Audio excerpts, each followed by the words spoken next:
Agora sim, eu tenho o deputado Sanderson, vice-líder da oposição aqui com a gente. Deputado, obrigada por conversar com a gente. Um ano começando daquele jeito, como é no Brasil, sempre atropelado, sempre cheio de polêmica. E começo perguntando justamente sobre o arquivamento do seu pedido de uma investigação maior a respeito do ministro do STF, Dias Toffoli, o tal do resort, que pode ter ligação ali com o Banco Master, principalmente com o presidente do Banco Master, Daniel Vorcaro. Como é que o senhor recebeu esse arquivamento, deputado? Boa tarde, bem-vindo. Boa tarde, Paula Valdez. Lamentavelmente, uma decisão, na minha observação, equivocada do CNJ. Porque o CNJ, Conselho Nacional de Justiça, foi criado há cerca de quase 30 anos já, justamente para servir de uma espécie de corregedoria de todos os magistrados do Brasil. Ministros do STF são juízes que atuam no STF. Quando um juiz, um ministro do STF, como Dias Toffoli, no caso do Dias Toffoli, vai lá e atua num caso que não podia atuar, com um evidente conflito de interesses, tem uma série de questões ali que jogam contra, inclusive, a imagem do Poder Judiciário. Os juízes devem, e isso tem obrigação constitucional, inclusive, devem se manterem distantes de uma série de situações. E essa situação do Banco Master, por exemplo, do resort lá da família Dias Toffoli, é uma situação que, no meu sentir, quebra o decoro da magistratura. Por isso encaminhei ao CNJ, sinceramente, tinha certeza que com o conjunto probatório que nós encaminhamos, o corregedor não iria arquivar, porque não tinha como arquivar. Mas, infelizmente, no Brasil, a lei não é para todos. Ministros do STF hoje estão imunes de controle. Vejam, senadores da República têm controle, seja do Conselho de Ética, seja do próprio STF, seja da população a cada 4 anos. Os deputados, a mesma coisa. Tem o controle do Conselho de Ética, tem o controle do próprio STF e a cada 4 anos são correcionados pela população. O próprio presidente da República, ele tem o controle do Congresso Nacional, tem o controle do Tribunal de Contas da União e a cada 4 anos ele é sabatinado pelo povo brasileiro. No caso dos ministros do STF, nós não temos nenhum controle. Porque eu vi agora, recentemente, o ministro Gilmar Mendes dizendo que o Senado da República não tem controle sobre os ministros do STF. Se o CNJ também não pode correcionar ministros do STF que, porventura, venham a cometer ilegalidades. Se o próprio STF não faz nenhum tipo de controle. Isso quer dizer que nós temos no Brasil hoje um órgão descontrolado. E por isso, talvez, que nós temos assistido tantos abusos praticados por ministros do STF. Isso é algo inadmissível e por isso eu recebo muito triste, na verdade, indignado, essa decisão do corregedor do CNJ de arquivar o nosso pedido, porque já tinha arquivado o pedido do Alexandre de Moraes, naquela relação do escritório Barsi de Moraes.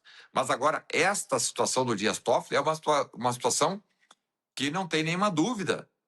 Está muito claro ali que Dias Toffoli quebra o decoro da magistratura, atua com evidente quebra da LOMAN, que é a Lei Orgânica da Magistratura, que prevê uma série de restrições, e mesmo assim o CNJ não vai fazer nada, o STF não faz nada, o Congresso não pode fazer. E aí? Então nós temos figuras no Brasil que podem tudo. Isso é algo inadmissível, algo absurdo, que faz com que a população brasileira fique cada vez mais indignada e descrente das instituições. Inclusive, o CNJ diz isso, né, que não tem jurisdição para investigar o Supremo.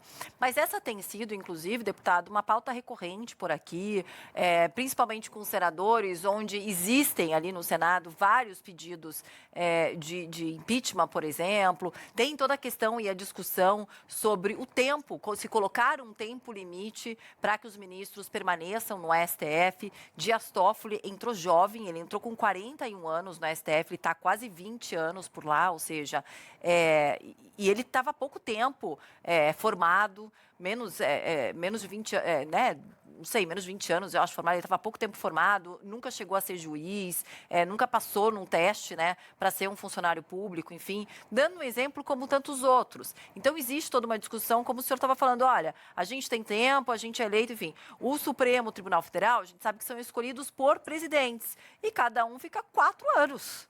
Né? Se for reeleito, 8 no máximo depois tem que sair. Não o que acontece com o ministro. O que acontece que trava aí em Brasília essas pautas de seguirem adiante? Por que não se falam mais sobre as pautas de realmente se colocar um tempo determinado para os mandatos do STF? Por que não tem uma pressão dentro dos partidos para que os senadores coloquem em pauta essas questões e outras ligadas ao STF? O que está acontecendo no meio do caminho, deputado?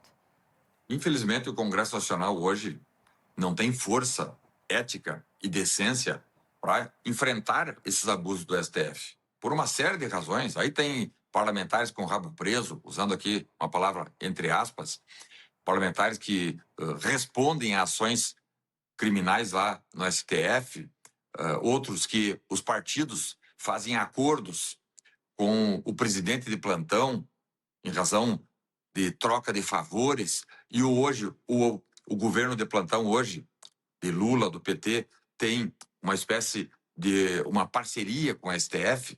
Então, o chefe do Poder Executivo hoje, todo mundo sabe que o Lula é parceiro do STF. Então, quando nós não temos esta musculatura institucional que dê capacidade para o Congresso cumprir o seu papel, acontecem esses abusos todos com ministros do STF que hoje, no Brasil, estão fora de qualquer tipo de controle. Essa decisão agora de arquivamento do CNJ, numa situação flagrancial, uma situação, eu diria até escandalosa, como é esse caso do Dias Toffoli, é a fotografia disso. E aí, qual é o remédio que nós temos sugerido? Trocar o Congresso. Nós temos eleições daqui a 6 meses. Vamos, né, fazer um grande esforço para reformar a Câmara, reformar especialmente o Senado Federal, para que a gente, talvez, com uma nova configuração, com um novo conjunto de parlamentares que não tenham cabo preso, tenham condições, força e energia para fazer modificações constitucionais. Essa história do ministro chegar com 40 anos e ficar até os 75, sem nenhum controle, isso é um absurdo. Essa história de ministro do STF atuar em ações cujo escritório de advocacia que faz a defesa é de parentes, isso é um absurdo.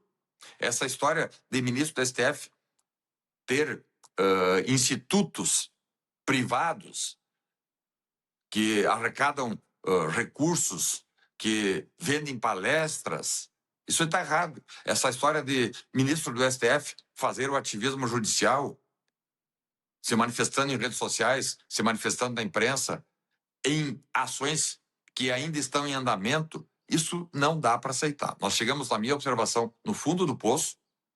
A maioria dos problemas do Brasil hoje tem na raiz a falta de confiança do STF. Várias ações aí, vejam. Uma das chagas que o Brasil sempre enfrentou e sofreu era a corrupção. O mensalão foi todo anulado. O petrolão foi todo anulado. Tudo indica que essa questão também do INSS será. Tudo indica que também essa questão do Banco Master também será, não dará em nada. Tudo virará em pizza. Então, se nós temos na raiz do problema brasileiro o STF, nós precisamos fazer alguma coisa. Essa manifestação, esses eventos protestantes que aconteceram aí com o deputado federal, liderados pelo deputado federal Nicolas Ferreira, é quase que um pedido de socorro. Eu participei, estive lá e vi a população, gente que não é da política, dizendo: faça alguma coisa, pelo amor de Deus, nós não aguentamos mais gente sem nenhum pudor se passando por autoridades para enriquecerem às custas do cargo que possui, às custas de tráfico de influência, às custas de uma mentira que hoje tem se colocado de que a justiça brasileira, eu falo em especial a justiça, mas na verdade eu me dirijo ao STF, né? Porque juízes de carreira, juízes concursados de primeiro grau, nós não temos visto esse tipo de situação escandalosa. Os escândalos acontecem justamente aonde não poderiam acontecer jamais, porque são os tribunais que dão a última palavra, que fazem aquela fase revisória das ações. Então, tem remédio para isso tudo? O remédio passa pela participação popular.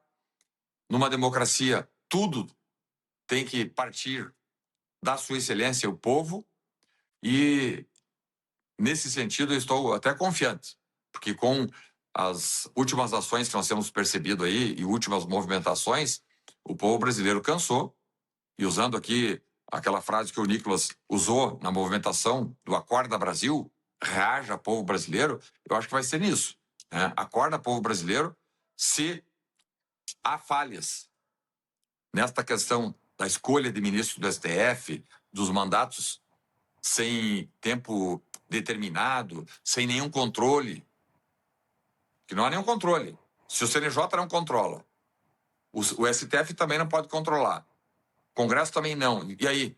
Então nós temos, né, um órgão dentro de uma república autônomo que, como se fosse lá na época do Império, o poder moderador, o cara faz tudo.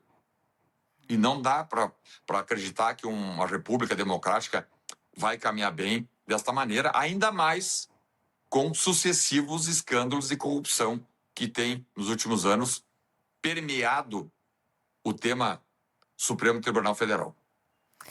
Com certeza a gente vai falar muito sobre essa pauta. Mais uma vez, mesmo no ano eleitoral, a gente tem o holofote ali sobre o STF e as polêmicas envolvendo ali os ministros. Deputado, obrigada por ter conversado com a gente. Com certeza vamos nos falar mais ao longo do ano. Os trabalhos agora começam oficialmente num ano muito importante, ano eleitoral. A gente volta a se falar. Bom trabalho e até a próxima, deputado. Obrigado, Paula Valdez. Um abraço.